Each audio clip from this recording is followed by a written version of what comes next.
always forget this. I always forget to put my microphone in. And I always do it like mid-video, which is kind of embarrassing, but at the same time, that's me. That's who I am. I tend to forget things until the last minute, and then I'm like, oops. So this is kind of a serious topic, okay? And it's something that, unfortunately, I'm like super familiar with. And for those of you that are familiar with this, you also know that there's several things that can make a person depressed, okay? Several things that can cause you to be down on yourself or down about a situation. And this is extremely important, and it was something that I felt that I needed to address, because being an entrepreneur actually creates a lot of these moments because of the uncertainty of things, and also just the sheer risk involved in being an entrepreneur and working for yourself. But even if you're not an entrepreneur, there's so many instances and moments in life where things don't go the way that you thought they would go, and it's depressing. It can be depressing, but what I want to share with you are some ways that you can overcome that, okay? Because this is something that I've had to overcome myself, and it's worked. So the first way is that I listen to music. Music for me is one of the biggest, most stress relieving things that I have in my life. If I didn't have music, gosh, I think that I would be more prone to depression. I think that I would be definitely feeling a lack there. So listening to music, you have to be really careful about what kind of music you listen to, and you know what kind of music that you invite into your life, because the music that you listen to will lower your vibration or raise your vibration. But either way, it's definitely something that, you know, you should pay attention to. Oh, that sounds like my mom.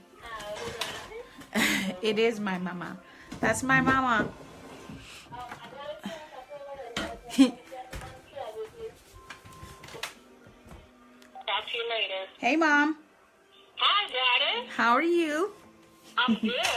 So you say you sent me some steps to, because I still haven't figured out what kind of steps to go with. I mean, I know I want it to be nice, something really different. Mom. Yes? Mom, I'm on Facebook Live. Can you say hello to everyone? Oh, dear. Hello. This is my mom on the phone. My mom is my inspiration for a lot of different things. And honestly, every time that I've had any bout of depression or anything, I've gone to her for advice. And she's just been amazing and wonderful. And this is actually one of the things that is on my list of things to do to get over depression or any type of down place you might be in, is speak to your mother. Okay? Speak to your mother. My mom is like my hero. So I just wanted to share that with you because it was a perfect segue into what I was going to say. But my mom, I don't know if I've ever told you this, but like, you're amazing. And thank you, Donna. I appreciate that because I feel the same way about you. well, thank you. And I honestly feel like every time that I've had moments, those moments where I'm like on the floor, you know, you've just really done a wonderful job coming in and saying, hey, you know, get it together, be positive, you know, and think about the bright side of things. And I just wanted to, I just wanted to make sure that I included that, because that's a huge part of the reason why I've been able to get out of my funk most of the time. So I just want to say thank you for that. And well, thank you, because you, just so you know, you are an absolute inspiration. And you have such a pick-up way about your personality, the way you bring things to someone's attention, and the way you are with me, you'll be like, now, Mom, you can do this, and you do not do that. Well, wow. So, hey, you know, it works. It definitely works both ways. I feel like I can stick my chest out and say that I have contributed to some of that. well, But at the same time, your uniqueness is just like really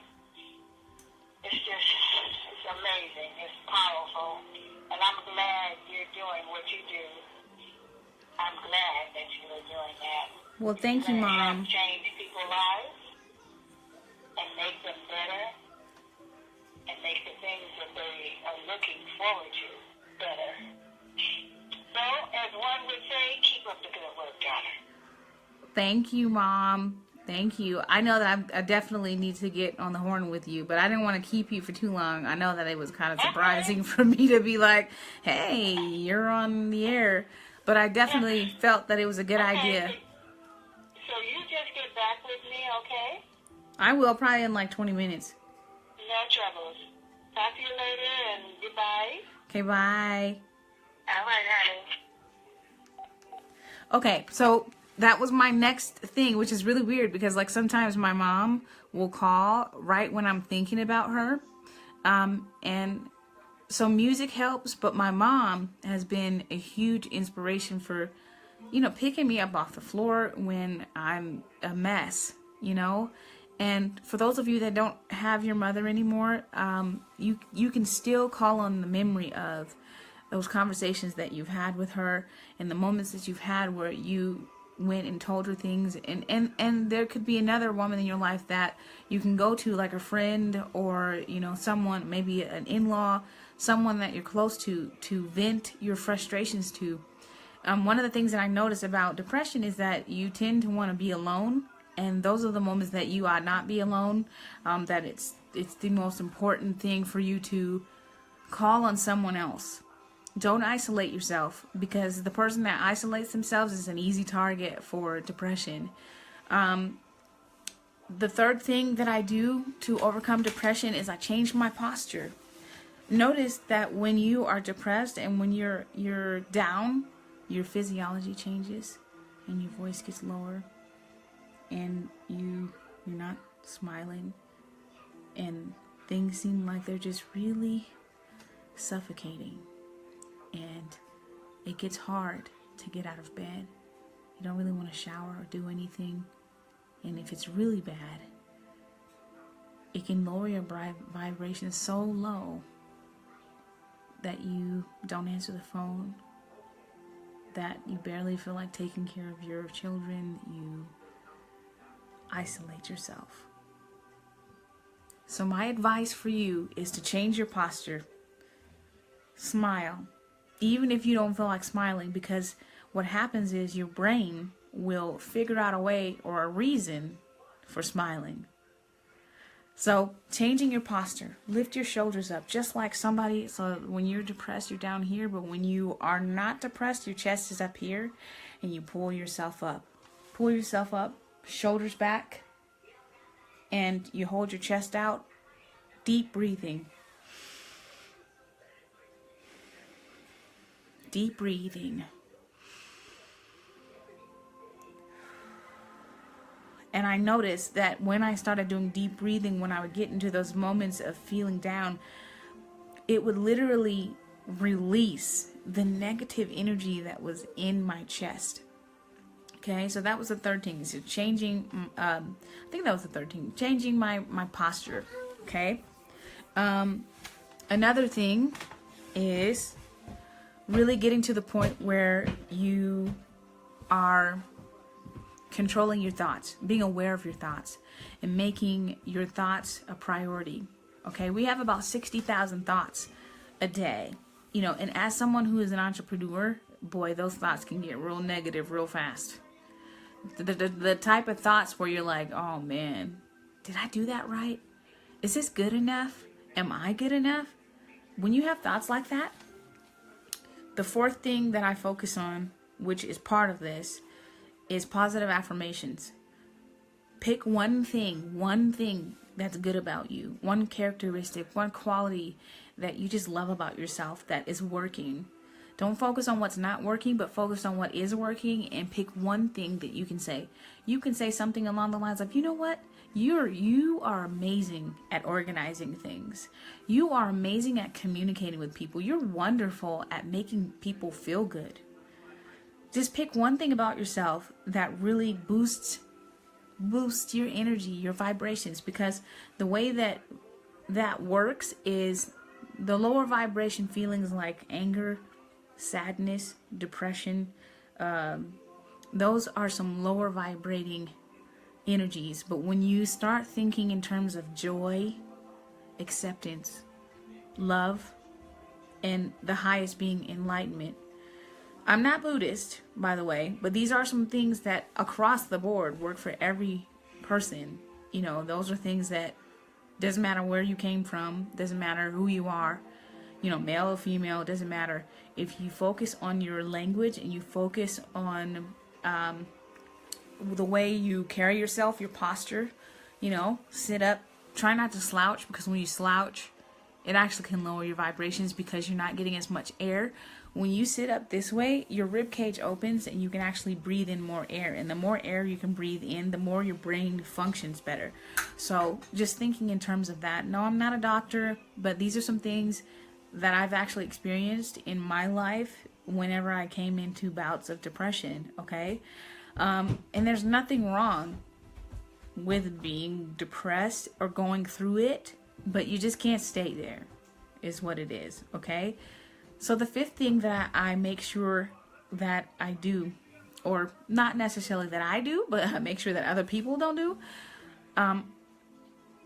it is extremely important that if you are down in depression, that you not be around other people that are going to bring you down. People that might make comments about some things, people that may feel that depression is not a real reason to, you know, not work or not be present. There are some people out there that will say that depression is not a reason to, you know, get any sympathy or whatever the case may be. And honestly, those are the people that don't understand, and it's okay that they don't understand, but do not take their opinion and make it your own, because that can make it even worse for you. So what I do is, if I feel that somebody's vibrating at a lower vibration, I remove myself from the situation and I make sure that I do some things like some breathing, meditating, and taking deep breaths, because that releases the stress and it releases the tension in my shoulders. Like, it's just, you know, one of those things that you just need to make sure that you're not around people that are lower energy, because that will bring you down. The last thing that I focus on is yoga. Oh my gosh. Yoga has been amazing. And I know that not everybody's into yoga, and that's fine. But yoga is actually dual purpose for me. When I do yoga, I also meditate. And so doing yoga and releasing tension, literally releasing tension from your body by movement, is a great way to release depression. And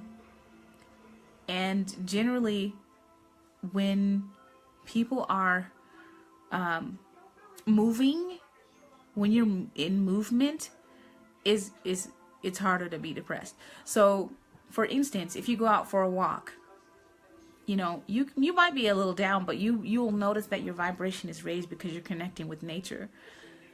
When you connect with nature, it brings all the beautiful energies together. There's the energy of the trees. There's the energy of the bugs that may be outside. There's the energy of the wind on your face and the sun on your face. And there's the energy of all the things around you, the birds chirping and all of that. That will literally raise your vibration. And I know I'm saying, you know, vibration a lot, but depression is very much so a vibrational thing. And so generally, if I feel myself getting down, I avoid sleeping. Okay, avoid sleeping when you're feeling that way, because if you sleep, what happens is, for me, this is for me, I don't know about for you, but and for a lot of people, when you sleep, your subconscious mind stews on things. Okay, and so if you were depressed about something and, you know, you go to sleep, you sleep all day, your body, it just ferments. It's like the thing that you were thinking about perpetuates itself in your mind while you're sleeping. So that's why I said take care of your language, take care of your thoughts, you know, because when you sleep, you don't have control over your thoughts. So don't go to sleep. It's like a concussion. You don't go to sleep. If you go to sleep, it will magnify Okay, the subconscious mind is so powerful that the things that you were thinking about during the waking hours of the day will literally sit there and like sink in to your mind as you're sleeping. So that's something that is extremely important to consider. Don't go to sleep. If you feel down, go for a walk. Okay? Do some yoga. If you do meditate, when you're feeling this way, make sure that you are extremely disciplined with your thoughts, because meditation literally is emptying your thoughts, but you can be bombarded with different things, and so that takes more discipline. But going for a walk doesn't take a lot of discipline. It takes you to really just breathe and be present in nature. I have another bonus one. This one is called grounding. Now, grounding is when you take your shoes off. I love doing this at the beach. You take your shoes off and you walk on the ground, walk on nature. Just let the energy from the earth seep up into your body. Like just like there's an energy exchange. And this is actually scientifically proven that when your body touches something, there's an energy exchange. Okay, so one of the things that I really like doing is when I can, I will go to the beach. I'll go to the beach. The smell of the sea and also the wind is different, and then letting my feet sink in the sand and feeling, you know, the different pebbles and maybe the seaweed and all that goodiness, and just allowing it to encompass me. It's just, I have never gone to the beach and been depressed. Okay, so find that favorite spot, that place that you like going to, and if you can physically go there, wonderful. Spend some time there. Spend some time breathing in and releasing that negative energy that is in your body as a residue from depression. Okay, and then just allow it to just envelope you. I have felt so amazing going to the beach and collecting shells. There's something about when you collect the shells off the beach and take it with you. It's like this energy that you take with you. So that's another way that I have been able to overcome depression. The most prominent thing that I've been able to do to overcome depression is writing.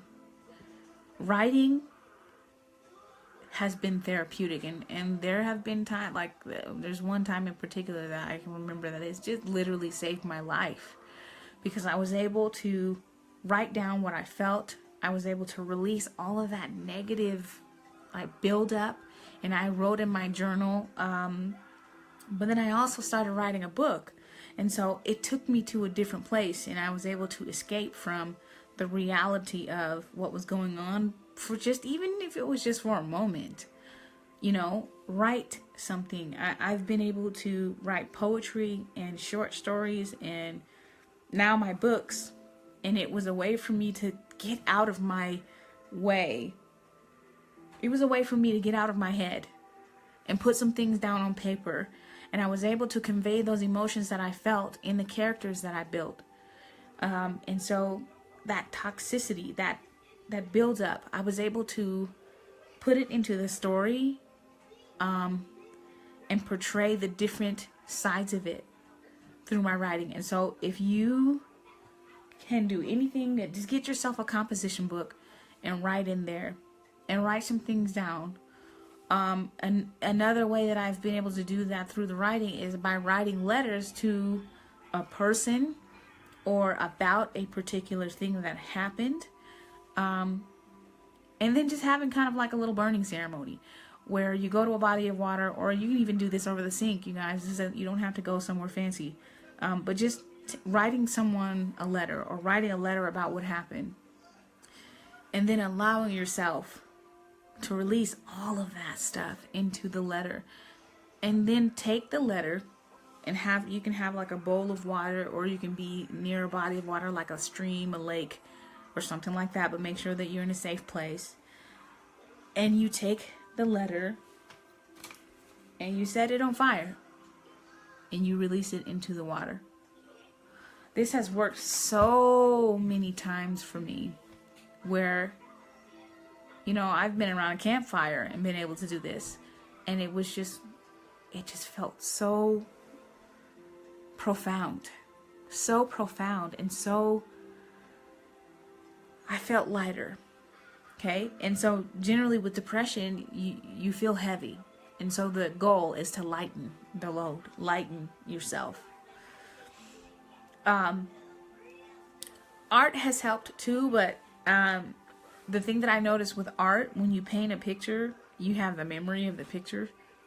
So I don't generally paint things to overcome depression, because when I see the picture again, it reminds me of whatever I was depressed about. So those are some things that you can do to overcome that, to overcome any type of emotional battle you may be having, because we all at some point in our lives will go through a depression phase, and it's scientifically proven that everyone will go through that at some point in their life. And so if it hasn't happened to you yet, just know that these are some things that you can use. If it is happening to you at this moment, at this very moment, understand that you can take the things that I have told you just now, and you can use them right now. Okay? Also, if it has happened to you in the past, you can use some of these things to prevent it from happening again in the future. So just take these golden nuggets and apply them to your life. You know, we're all human. Okay? Nobody's perfect. And there are going to be things that happen in your life that will cause you to feel depressed. Okay? You know, it could be a death in the family. It could be a divorce. It could be a breakup. It could be a whole host of things. But just understand that it's okay to own your feelings. It's okay to recognize what has happened. One of my favorite quotes is, forgiveness is accepting that something happened to you and letting go of the hope that the past could be any different. I heard that on Oprah. And I really think it's true. And another way, no, Thomas, another way that I really believe on the camera that you can get over depression is being around kids. Being around kids. If you have kids, I would suggest being around somebody else's kids. But being around kids. Ew. Should have thrown that apple away. But being around kids. Kids will help you because they don't know what's going on. They don't know what depression is. They just know that they love you and that their soul is just so bright. And so if you can get around kids, you know, their little antics will make you feel better. Okay? So I really hope that whoever watches this or whoever's watching now, I really hope that you can take these golden nuggets and use them in your life in the moments that you need them most. Okay? I'm not a doctor or anything like that, but just I have experienced some things in my life. Thomas. Here, ew, go throw that away. That's so nasty. She's got this nasty apple core. So anyway, I hope that helped. And I really hope that you can use that to really just live a happy and beautiful and abundant life. That's really the goal. We all want to be happy. We all want to spend time doing things that we love and just really feeling good. So try some of these things out. They've worked for me, and I know they work for a lot of other people, and I know that it could possibly work for you. Just find, you know, where you feel the best at. Okay? And let me see if you guys said anything in the comments. Okay. So I don't see any comments, but thank you guys so much for watching and for tuning in. I know that as this year goes on, you do have a choice in how you're going to feel and how you're going to react to life. Your reaction is more important than anything else, because what happens to you is what happens to you. There's no changing that. But you can decide on how you're going to react. And you can't avoid depression. You can't avoid it. And now that I know these things, it's been easier for me to make it through some stuff. Okay? So, with that being said, I just wish you a beautiful, most wonderful, amazing awesome Thursday. It's Thursday, right? We don't even know what day it is. Never mind that. I hope you have a beautiful day and that you find something joyful to be, just find something amazing to be happy about. There's always something to be grateful for. And that's another thing. If you can be grateful about something, you can't be grateful and depressed at the same time. Anyway, have a beautiful day. I hope that you guys find something fun to do. And if you have anything to say about what we've discussed in this video, please drop a comment below. Alright, bye for now.